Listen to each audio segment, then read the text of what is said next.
টিভির সাথে লাইভে যুক্ত হচ্ছে। আমি এই মুহূর্তে অবস্থান করছি বন্যা দুর্গত কানাইঘাট উপজেলার 3 নম্বর দিঘিরপাড় ইউনিয়নের মানিকপুর এফআইডিবির স্কুলে আপনারা দেখতে পাচ্ছেন এখানে এটি আশ্রয় কেন্দ্র হচ্ছে কানাইঘাট 3 নম্বর দিঘিরপাড় ইউনিয়নের। এই এলাকায় যারা বন্যা কবলিত মানুষ আছেন তারা এই আশ্রয় কেন্দ্র অবস্থান নিয়েছেন। আজকে কানাইঘাটের সার্বিক বন্যা পরিস্থিতি দেখার জন্য এখানে এসেছেন আমাদের সিলেট জেলার বিজ্ঞ জেলা প্রশাসক শেখ রাসেল হাসান স্যারের নির্দেশে সিলেটের অতিরিক্ত জেলা প্রশাসক ইমরুল হোসেন স্যার এখানে এসেছেন। আপনারা দেখতে পাচ্ছেন তিনি এই যে বন্যা আশ্রয় কেন্দ্রের অবস্থান নিয়েছে তাদের মধ্যে জেলা প্রশাসকের উপজেলা প্রশাসনের পক্ষ থেকে যে খাদ্য সামগ্রী সেটি বিতরণ করবেন। আর তার সাথে উপস্থিত রয়েছে আমরা দেখতে পাচ্ছি আমাদের কানাইঘাট উপজেলার সুযোগ্য নির্বাহী কর্মকর্তা ফারজানা নাসরিন উপস্থিত রয়েছেন ইমরুল হাসান অতিরিক্ত জেলা প্রশাসক। আজকে 3 নম্বর দিঘিরপাড় ইউনিয়নের সার্বিক বন্যা পরিস্থিতি দেখবেন এবং বন্যা দুর্গত বিভিন্ন আশ্রয় কেন্দ্র অবস্থান নেওয়া যারা আছেন তাদের মধ্যে খাদ্য সামগ্রী বিতরণ করবেন।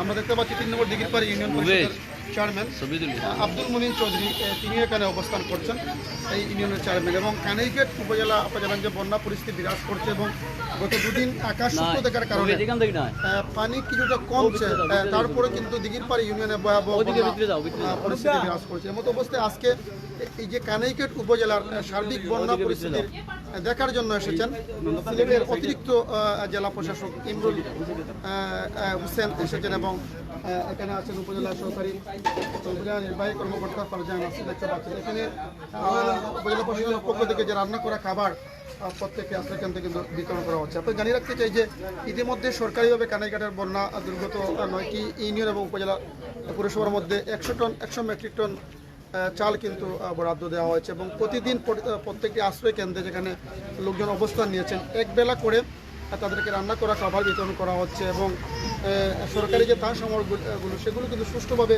উপজেলা প্রশাসনের পক্ষ থেকে বিতরণ করা হচ্ছে। আমরা দেখতে পাচ্ছি আমাদের উপজেলা সরকারি কমিশনার নবাগত স্যার তিনিও এখানে উপস্থিত রয়েছে।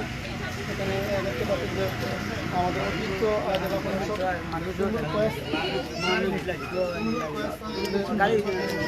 যারা এই যে মানিকপুর এফআইডিবি বেসরকারি যে প্রাথমিক বিদ্যালয়ে অনেক পরিবার কিন্তু আশ্রয় নিয়েছেন এবং এই পরিবারের তাদের মধ্যে কিন্তু এখানে রান্না করা খাবার কিন্তু বিতরণ করছেন সিলেটের অতিরিক্ত জেলা প্রশাসক ইমরুল হোসেন।